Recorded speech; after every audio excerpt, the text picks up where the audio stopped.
But so the county judge, who is Milsap, Judge Milsap, is, in most counties, the county judge is the administrator, right?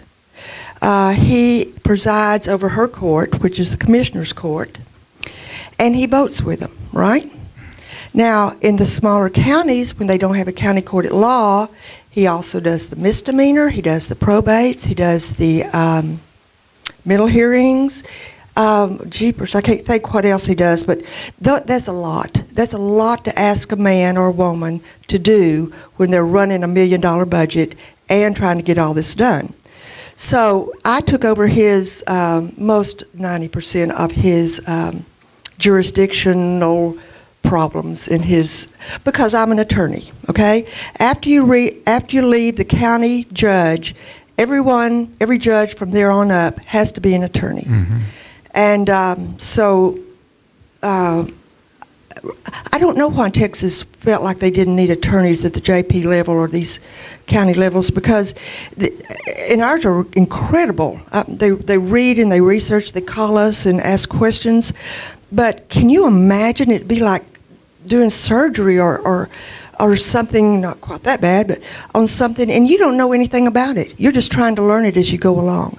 Ronnie Glossop's the funniest one because he is so funny anyway, and Dundee, he just absolutely just tries his best, but sometimes he gets so confused. But he doesn't get too confused because he never gets appealed very much. So that helps a little bit in the process. Past the county judge, you've got to be an attorney. County court at law, I think, is the next realm, which has bifurcated jurisdiction. I've got county jurisdiction and I've got civil district jurisdiction. I'm just one of these little odd characters out there that's a statutory creation. Mm-hmm. Then you go to him, and he is what we call, and I am as well, what we call a trial judge. And the trial judges are the ones that, there's a good analogy. A trial judge is one that when he goes duck hunting, he looks up in the air, and if he sees anything flying over, he shoots it and says, boy, I hope that was a duck. Now, at the next level is... I've never heard it that way. Go ahead. This is really great. At the next level is the county, the Court of Appeals, you know, the next step. And they have these wonderful people who come in and they're interns. They do their research for them, and they have the case a long time to really make sure they need to get it right. I'm not putting them down because they need to get it right. But they're the ones at the duck hunt that, they look at it and they call their intern and say, what do you think? Yeah, maybe a duck, I don't know. And by that time, it's gone. So that's the difference between a trial court that makes those decisions, overruled, denied. Oh, no. Oh, you ought to see us. Just, boy, we're getting good. But the Court of Appeals makes the decisions of law, and they have to get it right because that's what we base everything on. So, and of course, they have to be attorneys, and they're elected. 4 years, county judge, 4 years, JPs, 4-year terms. That's it. That's it. The Court of Appeals, 6 years. Yes, and Supreme Court. They all get 6 years. Yeah. Court of Appeals is 6, right? And so is Supreme Court and Court of Criminal Appeals. But they're all elected. We're all elected. And I think that's a real good discussion. Yeah. I know you want to hear some more about the other topics, but it's a really good discussion. I know that y'all have heard it probably. We're on the inside and we've been hearing it for years.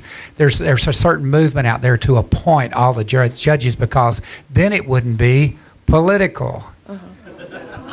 Do you believe that? No, I don't either. And I'll tell you, don't buy that one because that is really a serious flaw in their argument. Because even though our system's not perfect, how would you like to have someone like, the Supreme Court of the United States? If I could change anything in our Constitution, I would make them run. Let's be nice. Every 12 years. Let's be really nice and just say, just run every 12 years because they live forever and they stay on that court forever. The average person stays on that court about 20 to 25 years and can totally influence the United States and our future. And all I would ask is they have to run every 12 years, which would be, the rest of us have to run every 4 years. And I think that's very good because I'm accountable to you. Judge Smith is accountable to you. And if y'all don't like the way we're doing our job, if we're just start doing outlandish rulings, let's look at the Ninth Circuit. They're also like the Supreme Court. Any federal judge is for life. The Ninth Circuit out there in California, they get reversed 80% of the time. And they're sitting there fine, and they just keep doing it because there's no way of getting them out of office, and they know it.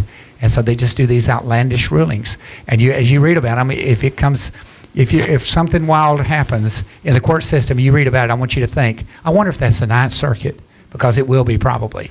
Because out there, it's a California court, and that's the way they see it, and they get reversed 80% of the time. So you want us to be elected. Don't let anyone argue out of it. You'll lose part of your liberty if they start appointing them, and especially ever go to appointment for life.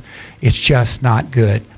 I like my job, but I'd rather have liberty. I'd rather have liberty.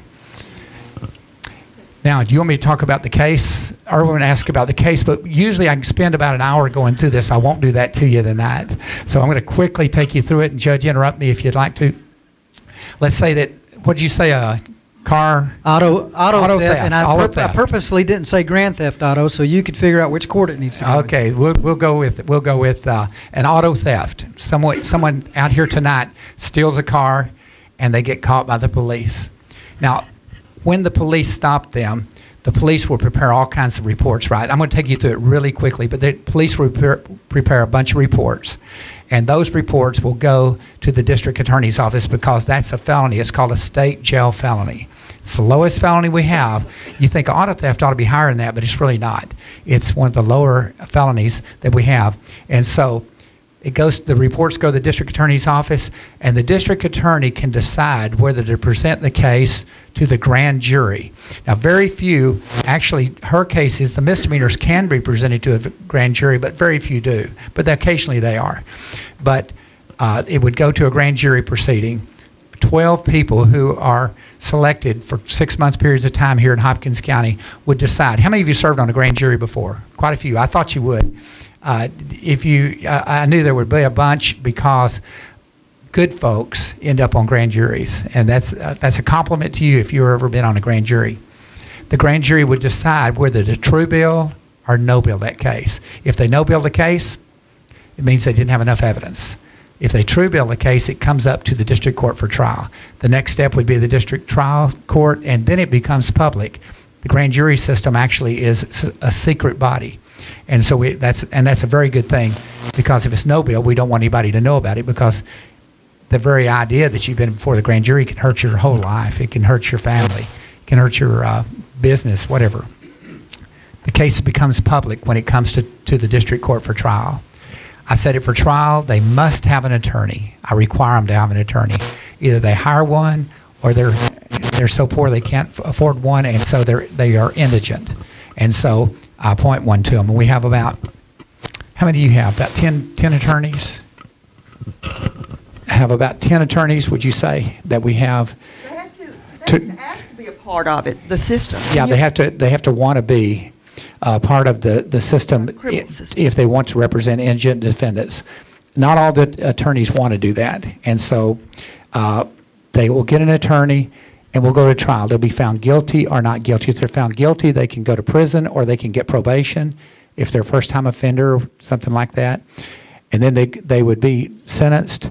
And then if they don't like their sentence, they can appeal it up to the Court of Appeals. If they don't like that, they can appeal it up to the Court of Criminal Appeals. If they don't like that, they can appeal it up to the Supreme Court of the United States. So the system is made to protect. We are overprotective.